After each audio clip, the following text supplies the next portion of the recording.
اور بہترین خوشبو والا ایک شخص اس کے پاس قبر میں آئے گا اور کہے گا اس چیز سے خوش ہو جا جو چیز تجھے خوش کر دے، یہ وہ دن ہے جس کا تجھ سے وعدہ کیا جاتا تھا۔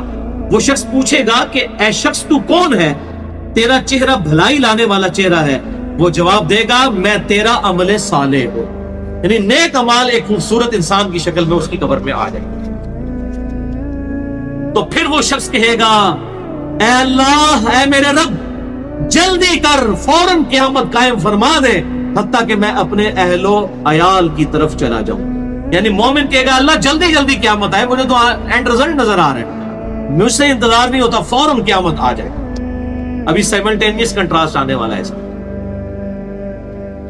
جب کافر اور مجرم شخص دنیا سے جاتا ہے تو آپ صلی اللہ علیہ وسلم نے فرمایا سیاہ چہروں والے فرشتے بالوں سے بنا ہوا ایک کمبل لے کر آسمان سے نازل ہوتے ہیں اور حد نظر فاصلے تک اس کے سامنے بیٹھ جاتے ہیں۔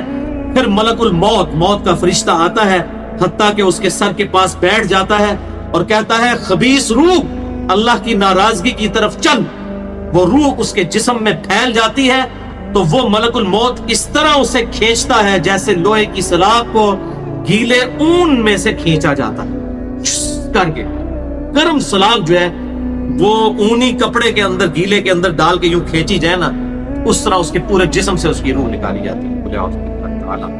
پھر ملک الموت سے باقی فرشتے اس کی روح کو لے کر پلک جھپکنے کے برابر بھی وہاں نہیں رہنے دیتے حتیٰ کہ وہ اسے بالوں سے بنے ہوئے کمبل میں لپیٹ لیتے ہیں اور اس سے زمین کے مردار سے نکلنے والی انتہائی بری بدبو نکلتی ہے۔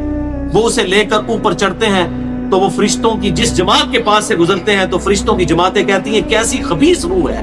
وہ کہتے ہیں یہ فلاں بن فلاں کی روح ہے، اور وہ اس کی دنیا کا انتہائی کبھی نام لے کر بتاتے ہیں حتیٰ کہ اسے آسمانی دنیا تک لے جایا جاتا ہے۔ اس کے لیے دروازے کھولنے کے لیے درخواست کی جاتی ہے تو آسمان کے دروازے اس کے لیے نہیں کھولے جاتے۔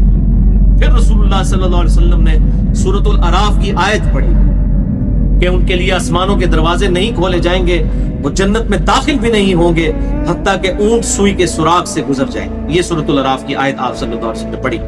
پھر آپ صلی اللہ علیہ وسلم نے فرمایا کہ اللہ تعالیٰ فرماتا ہے اس کی کتاب کو سب سے نچلی زمین میں سجین میں لکھ دو، پھر اس کی روح کو شدت کے ساتھ پٹ کھا جاتا ہے۔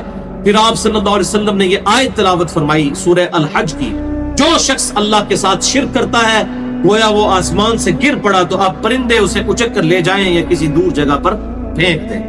پھر اس کی روح اس کے جسم میں لوٹا دی جاتی ہے اور دو فرشتے اس کے پاس آ کر اس سے پوچھتے ہیں تیرا رب کون؟